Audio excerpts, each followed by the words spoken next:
외신 브리핑 시간입니다. 에릭 로젠그린 보스턴 연방은행 총재가 최근의 경제지표 부진에 주목하며 이달 말 종료되는 오퍼레이션 트위스트 이후 추가 양적완에 대한 가능성이 더욱더 높아졌다는 의견을 전했습니다. 관련된 내용 블룸버그 통해서 확인해 보겠습니다. 지난밤 블룸버그 통신에 따르면 로젠그린 총재는 뉴욕에서 가진 한 강연에서 최근 경기 회복세가 부진한 가운데 실업률은 높고 물가는 안정돼 있으며 재정 정책에 대한 불확실성도 높다고 밝혔습니다. 그는 이런 상황에서 연방준비제도가 지속적으로 부양책을 사용하는 것이 적절하다고 믿는다며 자산 매입 확대를 통한 부양에 대해서도 전적으로 지지한다고 전했습니다. 로젠그린 총재는 우리는 단기간 내에 노동시장이 개선세를 이어가기를 원하며 통화 정책이 그 목적을 달성하기 위해 경제 성장세를 더 강화할 수 있기를 희망한다고 덧붙였습니다. 연준은 오는 11일부터 연방공개시장위원회 회의를 갖는데요. 이 자리에서는 이달 말 종료되는 오퍼레이션 트위스트 이후의 방안을 집중 논의할 것으로 기대됩니다.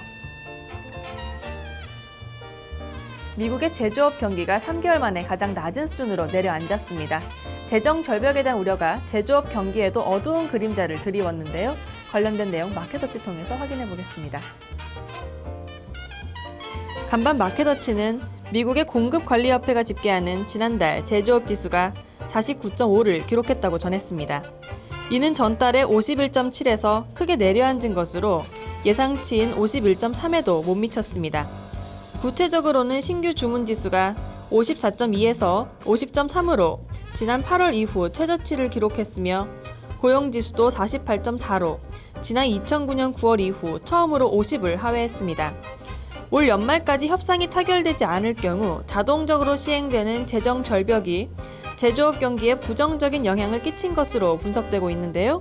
ISM 관계자는 재정 절벽이 미국 경제의 가장 큰 걱정거리라며 이에 대한 문제가 해결되지 않을 경우 지표의 개선 역시 나타나지 않을 것이라고 지적했습니다.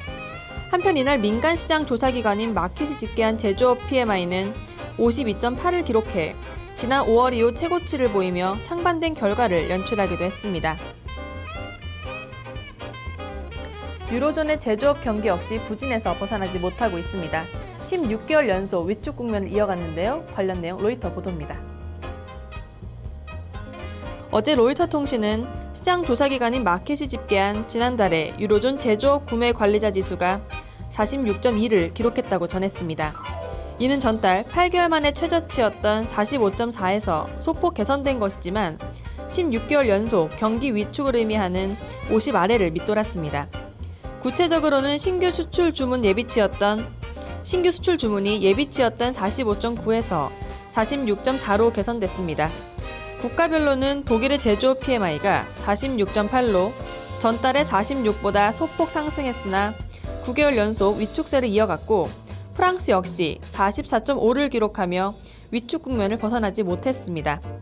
크리스 윌리엄슨 마켓 수석 이코노미스트는 제조업 경기가 둔화세를 보이는 것은 4분기 유로존 경제가 회복되지 않고 3분기 연속 후퇴할 것을 의미한다고 분석했습니다. 지금까지 외신 브리핑이었습니다. 네, 지금까지 전반적으로 해외 시장 움직인 재료들을 살펴봤습니다. 네, 저희는 잠시 후에 2부에서 돌아오도록 하겠습니다.